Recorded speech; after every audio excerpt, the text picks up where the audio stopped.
चलिए बिना किसी देरी के आज की इस चर्चा की शुरुआत करते हैं। आज हम एक ऐसी जबरदस्त और व्यापक कहानी के सफर पर निकल रहे हैं जो स्रोत सामग्री के अनुसार सिर्फ इतिहास के पन्नों तक सीमित नहीं है, बल्कि इंसानी आस्था में बहुत गहराई तक जुड़ी है। ये है पैगंबर मूसा की कहानी। एक ऐसा सफर जिसमें भविष्यवाणियां हैं, चमत्कार हैं और एक पूरी कौम की आज़ादी का बेहतरीन संघर्ष शामिल है। तो आइए इसमें थोड़ा गहराई से उतरते हैं। जरा इस सवाल पर गौर कीजिए, क्या होता है जब एक तानाशाह किसी भविष्यवाणी को मिटाने की पूरी तैयारी कर लेता है, लेकिन अनजाने में उसी बच्चे को पालने के लिए अपने ही महल में ले आता है। यह इस ऐतिहासिक घटना की सबसे बड़ी विडंबना है और यहीं से इस दिलचस्प कहानी की शुरुआत होती है। अब इस कहानी के दांव कितने ऊंचे थे, इसको समझने के लिए उस दौर के समाज को देखना जरूरी है। उस वक्त समाज साफ तौर पर दो हिस्सों में बटा हुआ था। एक तरफ मिस्र का शासक वर्ग था, यानी वो ताकतवर तबका जिसके पास बेहिसाब ताकत और हर तरह का ऐशो आराम था, और दूसरी तरफ थे बनी इस्राइल, जिन्हें पूरी तरह से गुलाम बना दिया गया था। वो सबसे निचले तबके की जिंदगी जीने पर मजबूर थे।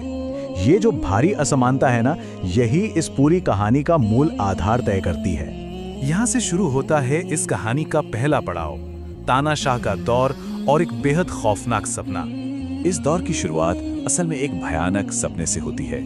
एक रात फिरौन ने ख्वाब देखा कि एक आग ने पूरे मिस्र को तबाह कर दिया है, लेकिन बनी इस्राइल उसमें महफूज बच गए। इस ख्वाब ने उसे इतना डरा दिया कि उसने अपनी तकदीर बदलने के लिए एक बेहद क्रूर फरमान जारी कर दिया। फरमान ये था कि बनी इस्राइल में पैदा होने वाले हर नए लड़के को तुरंत खत्म कर दिया जाए। अब आइए देखते हैं कि ये आगे कैसे बढ़ता है।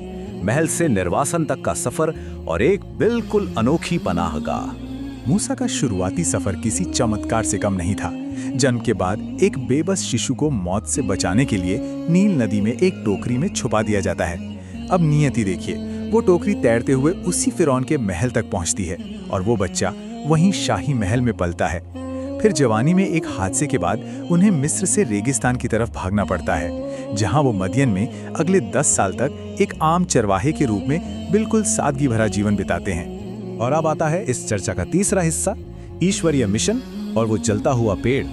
दूर पहाड़ पर जब मूसा अपने परिवार को ठंड से बचाने के लिए सिर्फ आग की तलाश कर रहे थे, ठीक उसी जगह पर उन्हें सीधे ईश्वरीय शक्ति से बात करने का सौभाग्य मिला।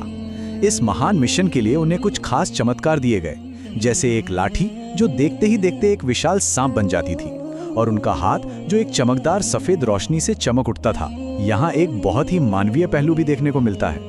मूसा को बोलने में थोड़ी हिचकिचाहट होती थी, इसलिए उन्होंने अपने भाई हारून को अपनी मदद के लिए चुना। ईश्वरीय शक्ति ने उनकी इस इंसानी कमजोरी को समझा और उनके भाई को इस मिशन में उनके साथ जोड़ दिया। अब हम बढ़ते हैं चमत्कार और पलायन की तरफ। मिस्र में होने वाला वो ऐतिहासिक महामुकाबला। अब ये कहानी वापस उसी साम्राज्य के केंद्र यानी मिस्र में लौट आती है। फिरौन ने मूसा को झूठा साबित करने के लिए अपने 40 सबसे बड़े जादूगरों को बुलाया। उन जादूगरों ने वहां ऐसा भ्रम पैदा किया जिससे रस्सियां सांप जैसी दिखने लगी। लेकिन याद रखिए, ये सिर्फ एक दृष्टि भ्रम था। जैसे ही मूसा ने अपनी लाठी फेंकी, वो एक असली सांप बन गई जिसने उन सभी भ्रमों को पूरी तरह निगल लिया। उस असली चमत्कार को देखते ही वो जादूगर समझ गए कि ये कोई साधारण जादू तो बिल्कुल नहीं है, और उन्होंने उसी वक्त हार मानकर ईश्वरीय शक्ति के सामने सर झुका लिया। इतनी बड़ी हार के बावजूद फिरौन अपनी जिद छोड़ने को तैयार नहीं था। इसका नतीजा ये हुआ कि मिस्र पर एक के बाद एक भयंकर प्राकृतिक आपदाएं आने लगीं। बेहद गंभीर सूखा पड़ा, विनाशकारी बाढ़ आई, टिड्डियों के झुंड ने सारी फसलें तबाह कर दी। जूओं और मेंढकों की तो जैसे बाढ़ ही आ गई, और यहाँ तक कि नील नदी का पानी भी खून में बदल गया। लेकिन इन खौफनाक सजाओं के बावजूद हर बार आफत टलने पर फिरौन का अहंकार वापस आ जाता। ये अहंकार और जिद की सच में एक इंतहा थी।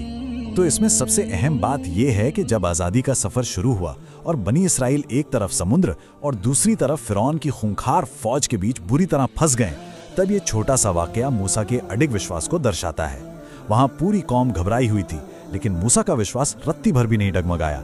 उन्होंने पूरे यकीन के साथ कहा, मेरा रब मेरे साथ है, वो मुझे रास्ता दिखाएगा। और फिर वो हुआ जिसकी किसी ने कल्पना भी नहीं की होगी। समुद्र दो हिस्सों में पहाड़ की तरह खड़ा हो गया और बनी इस्राइल के आगे बढ़ने के लिए एक सुरक्षित रास्ता बन गया। लेकिन जैसे ही फिरौन और उसकी फौज ने उसी रास्ते से उनका पीछा करने की कोशिश की, वो पानी वापस आपस में मिल गया और वो सबके सब वहीं डूब गए।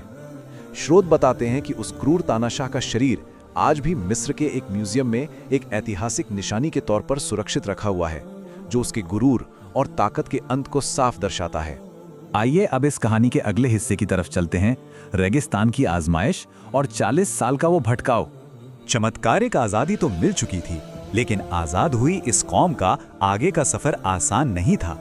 एक तरफ तो उन्हें रेगिस्तान में सीधे जन्नत का खाना यानी मन्ना और सलवा मिल रहा था और पानी के 12 चश्मे फूट पड़े थे, लेकिन दूसरी तरफ उनका नाशुक्रापन तो देखिए। उन्होंने मूसा के गैर मौजूदगी में एक सोने के बछड़े की पूजा शुरू कर दी और तय की गई जमीन में प्रवेश करने से साफ इनकार कर दिया। बस इसी आलसीपन और बगावत की वजह से उन्हें 40 साल तक उस रेगिस्तान में भटकने की सजा मिली। और ये अगली घटना बहुत ही शानदार तरीके से दर्शाती है कि कैसे इंसान खुद अपने लिए मुश्किलें खड़ी कर लेता है। जब एक हत्या की जांच के लिए उन्हें ईश्वर की तरफ से सिर्फ एक आम सी गाय की कुर्बानी देने का सीधा सा निर्देश मिला, तो उन्होंने बेमतलब के अनगिनत सवाल पूछना शुरू कर दिया।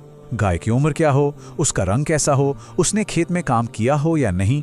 इन सवालों ने एक बेहद आसान काम को इतना पेचीदा बना दिया कि आखिर में उस खास गाय को खोजना लगभग नामुमकिन और बेहद खर्चीला हो गया।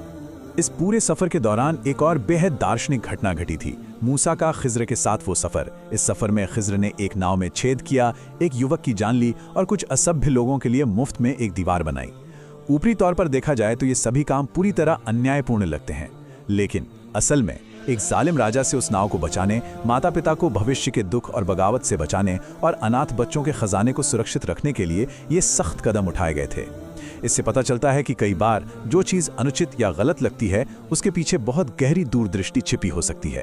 और आखिर में आते हैं इस कहानी की विरासत और जीवन के सबक पर, वो सच्चाइयाँ जो हमेशा कायम रहेंगी। अब इस स्लाइड के बारे में जो बात सच में सबसे दिलचस्प है, वो ये है कि इसमें छिपी सीख आज के वक्त में भी कितनी सटीक बैठती है।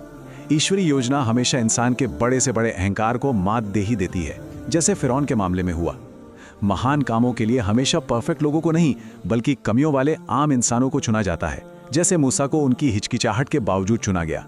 कई बार बड़ी त्रासदियों के पीछे एक बहुत गहरी बुद्धिमत्ता छिपी होती है।